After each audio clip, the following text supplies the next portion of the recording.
Hello, welcome back.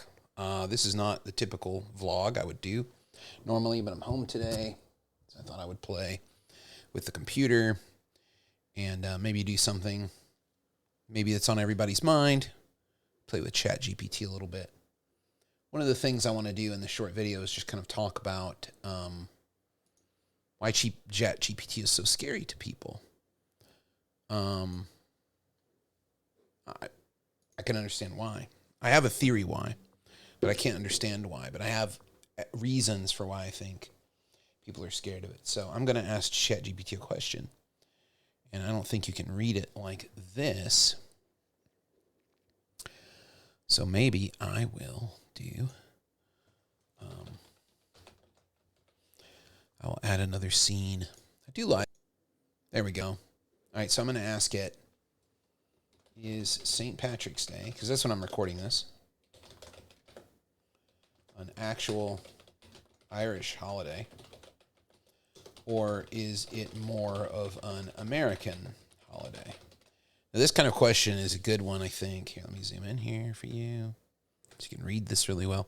I think this is kind of a good question to think about with ChatGPT, because this is a question of degree, or what we call the stasis of degree, or the stasis of, I forget the formal name for it, but it's if something is the worst it's ever been, or if something is really cheap. So there's less dispute in the conversation about whether it's cheap or not, but is it really cheap? It's something we would concede to, that something's discounted, but is it really discounted? Just like, well, we might concede that it's bad, but how bad is it? And we can quantify or qualify that in a number of different ways. So that's where I think ChatGPT might make some people a little nervous. Let's see. Let's see what it says. I think it's pretty good that ChatGPT is kind of a way to riff your ideas off of the collected text of the internet, which I think makes it a powerful way to kind of invent arguments, or the ancient rhetorical canon of inventio. I think that is a really cool way to think about it. Okay, let's look at what it said here. It originated in Ireland, is celebrated there as a national holiday, however, it's become a popular holiday in other parts of the world, including the United States. It is a public holiday in Ireland. It's celebrated as a religious, cultural event. It's taken on a more secular and festive character. So this is really kind of cool. Although it has originated in Ireland, it has become a global holiday celebrated by people of Irish descent, those who simply enjoy the festivities. I think this is a really good answer, and everything that I have found with ChatGPT has become a really, really good answer. Ignore my ridiculous conversations that I have over on the left, but I use it quite a bit for inventional purposes. Now, why does this bother people? I think that when you live in a world where facts and evidence are synonyms, where you live in a world where only facts can resolve disputes, not feelings, not perspectives, and we have to win. One or the other person is right or wrong. We can't have a third term come out of a debate where both sides realize they are both wrong and right, and they move to a third term. We can't have those things. We either have this way or that way, like a binary, and only facts can adjudicate that binary. We're in real trouble when it comes to things like ChatGPT.